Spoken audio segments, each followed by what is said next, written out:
सिंह राशि वालों, शनि देव मार्गी हो चुके हैं। जो आप सोच रहे थे वह अभी तक नहीं हो रहा था, लेकिन याद रखना अब होगा ही होगा। आपके कर्मों का फल यहाँ पर मिलेगा, क्योंकि शनि देव कर्म फलदाता है। यदि कोई चीज आपसे दूर चली गई है तो इस बात की पूरी संभावना है कि वह खुद या उसका बेहतर विकल्प आप तक पहुंच ही जाए। देखा जाए तो यह 2025 का दिसंबर का महीना आपको भूत, भविष्य और वर्तमान तीनों बता देगा। पीछे देखा जाए तो पूरा 2025 वर्तमान देखा जाए तो आज स्वयं आप 2025 के अंतिम महीने में खड़े हैं। और ठीक इसके आगे देखा जाए तो भविष्य है 2026 का।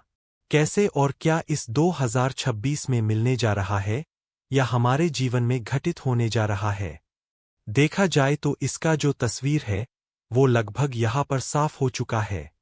कैसे और क्या होगा इसको जानने के लिए एक डेट याद रखिएगा।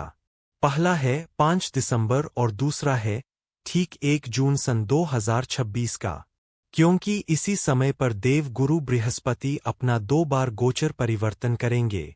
और इस समय पर क्या कुछ हमारे जीवन पर घटित होगा आने वाले समय में, इसका आकलन लेकर के हम आपके समक्ष आए हुए हैं।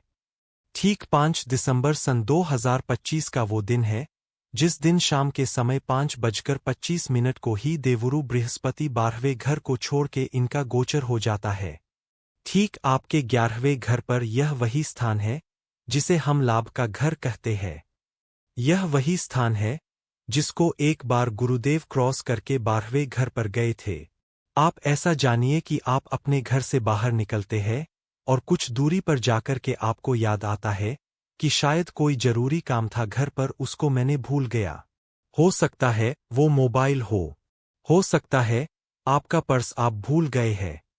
और बीच रास्ते में आप वापस लौट करके जाते हैं और अपने घर पर वह काम पूरा करके फिर से आते हैं। ठीक इसी प्रकार से देव गुरु बृहस्पति शायद कुछ भूल गए थे और इसलिए वक्री अवस्था पर हमारे 11वें घर पर आए हैं। और यह घर है आपके बड़े लाभ का। इसलिए लाभ के दायरे इस समय पर बढ़ेंगे और जो कुछ लाभ या मनोनुकूल कार्य हमसे छूट रहा था उस पर हमारी पकड़ मजबूती से बन पाएगी। इच्छाओं की पूर्ति का यह स्थान है, इसलिए बहुत से इच्छाएं देव गुरु बृहस्पति यहाँ पर उपस्थित होकर के 11वें घर पर वह पूरा करते हैं। अब यहाँ से इनकी पहली दृष्टि पड़ती है, सीधे इनकी जो 5वीं दृष्टि है वो पड़ती है हमारे तीसरे घर पर। और तीसरा घर हमारे कंपटीशन का है और देवगुरु बृहस्पति की दृष्टि बृहस्पति स्वयं एक सौम्य ग्रह है। इसलिए यदि जीवन में अधिक कंपटीशन बने हैं, अधिक चैलेंजिंग सिचुएशन आ रहे हैं, तो उससे हम बाहर निकलते हैं और एक सही डायरेक्शन पर एक शांतपूर्ण वातावरण के संग हम अपने जीवन को आगे बढ़ा पाते हैं। गुरु का जो अगला प्रभाव पड़ेगा इनकी 7वीं दृष्टि है और वो पड़ रही है सीधे हमको 5म भाव पर। इसलिए बहुत से लोग इस समय पर अपने संतान के लिए सबसे ज्यादा काम करने जा रहे हैं। कहीं हम संतान को लेकर के संतान प्राप्ति तो नहीं करना है, तो वो यहाँ पर हम प्राप्ति पर आगे बढ़ सकते हैं।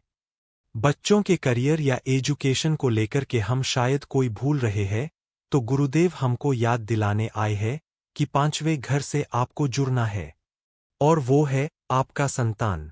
5म भाव आपका प्रेम संबंध है। प्रेम संबंधों में यहाँ पर मजबूती आती है। आप ऑनलाइन कामों में है या फिर किसी क्रिएटिव कामों में है, आप शिक्षण संस्थानों में है या फिर सोशल सर्कल में जुड़कर के आप काम कर रहे हैं। गुरु का वरदान 5म भाव पर आने से मन मस्तिष्क के अनुसार, हमारे मन बुद्धि के अनुसार वह हमको डिसीजन सुनाते हैं। ध्यान दीजिएगा, यहाँ आप इस वीडियो को ध्यान से समझ करके ना सिर्फ अपने जीवन को 2026 के तस्वीर को आप देख रहे हैं, बल्कि जाने अजाने में ही आप चंद्रमा और बुध को भी मजबूत कर रहे हैं। क्योंकि चंद्रमा आपका मन है और बुध आपकी वाणी, बुध आपका व्यापार और यही बुध आपकी बुद्धिमता है।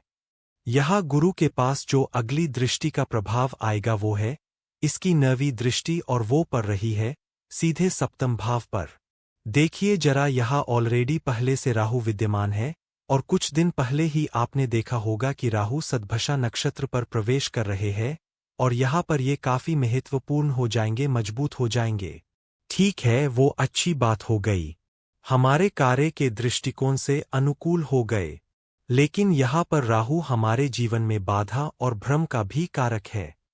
तो यदि करियर को लेकर के मन में भय और बाधा की स्थिति बनी है, तो गुरु की दृष्टि का आना राहु को तो कंट्रोल में करेगा, साथ ही साथ सप्तम भाव को सुधारेगा।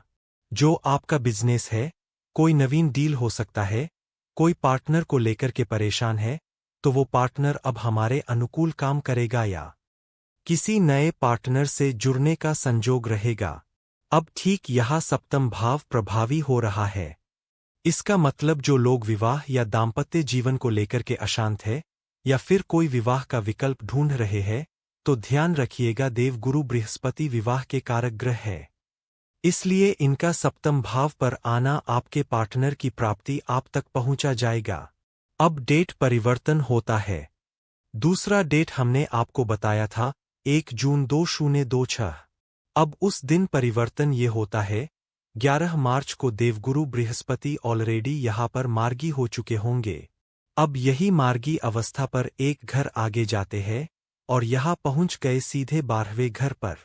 12वें घर पर गुरुदेव आ रहे हैं, मतलब इन्वेस्टमेंट करने के लिए एक सही विकल्प का समय आ गया और इनका यह प्रेडिक्शन रहेगा, प्रभाव रहेगा 1 जून से लेकर के 31 अक्टूबर 2026 तक के, जहां पर हम इन्वेस्टमेंट से जुड़े काम कर सकते हैं, विदेश से जुड़ा कोई काम कर सकते हैं, वहां रह रहे हैं, कोई अच्छा कोई अवसर वहां नहीं निकल रहा है, हमारा मन अशांत है, वहां पर आप है, कोई बिजनेस कोई जॉब को लेकर के आप अशांति की फेस अनुभूति कर रहे हैं, तो कह सकते हैं यहाँ पर गुरु स्वयं 12वें घर पर है, विदेशों से जुड़े काम वहां पर पूरे होते हैं। अब यहाँ पर गुरुदेव की जो दृष्टि पड़ जाएगी वो सीधे चतुर्थ भाव पर पड़ जाएगी और चौथा घर आपका निवास स्थान है, इसलिए बहुत से लोग इस समय पर प्रॉपर्टी पर अपना निवेश जरूर करेंगे। या फिर ऐसा जानिए कि चतुर्थ भाव आपका निवास स्थान है और 12वां घर चेंज है, बदलाव है। बहुत से लोग इस समय पर अपना स्थान परिवर्तन भी कर सकते हैं। कोई अच्छे स्थान परिवर्तन का योग यदि आप चाह रहे थे तो हाँ, यहाँ पर जून से वो योग प्रभावी हो जाएगा। यहाँ पर गुरु के पास जो अगली दृष्टि है वह सीधे पहुंच रही छठे भाव पर। छठा भाव आपका नौकरी है और यह 12वां घर बदलाव है, तो बहुत से लोग इस समय पर अपने जॉब को भी चेंज करेंगे। खासकर समय होगा 1 जून से लेकर के 31 अक्टूबर तक, जहां पर जॉब चेंज करने के लिए या फिर मनोनुकूल जॉब तक पहुंचने के लिए एक अनुकूल समय रहेगा। नौकरी तो हमारे पास है, लेकिन उस नौकरी में हमको संतुष्टि नहीं है, तो यहाँ हम उस संतुष्टिप्रद वातावरण से जुड़ पाते हैं। अब यहाँ पर गुरु के पास अंतिम दृष्टि मौजूद है और वो है इनकी 9वीं दृष्टि और स्वयं मोक्ष त्रिकोण के स्थान से। मोक्ष के स्थान पर इनकी दृष्टि आ रही है, जहां पर शनि देव पहले से विराजमान है। अब यहाँ होगा क्या कि ऑलरेडी सिंह राशि पर अभी शनि की जो आहिया है वो भी प्रभावी है। अब यदि शनि से हम परेशान हैं, तो पहले ट्रांजिट में हमने देखा कि राहु गुरु की दृष्टि राहु पर आ गई तो राहु को कंट्रोल नहीं किया। अब दूसरा जो ट्रांजिट होगा इसमें देव गुरु बृहस्पति की दृष्टि शनि पर आ रही है, इसलिए शनि यदि विलंब है, शनि यदि बाधा है और 8वें घर पर दृष्टि है, तो उन बाधाओं से हम मुक्त हो रहे हैं। 12वां घर बड़े बदलाव को प्रदर्शित करता है। इससे बड़ा बदलाव यदि जीवन में चाहिए, बड़ी ऊंचाइयां चाहिए, तो वहां पर 8वां घर प्रभावी होना ही चाहिए।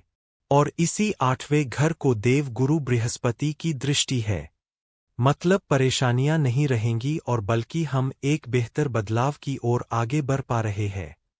ओवरऑल यदि देखा जाए तो यह गुरु का गोचर एक काफी महत्वपूर्ण गोचर है, जो एक बड़े अंजाम से हमको जोड़ने जा रहा है, बड़े भाग्य से हमको जोड़ने जा रहा है, जहां पर ना सिर्फ हम इनकम प्राप्त कर रहे हैं, बल्कि करियर के परिप्रेक्ष्य से भी एक नया आगाज, एक नए अंजाम तक यह देवगुरु बृहस्पति हमको पहुंचाएंगे।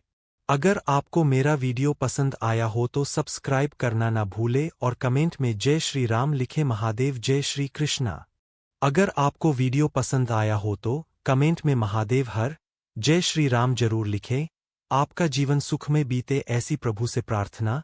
प्रियांक जोशी का आप सभी को जय श्री कृष्णा।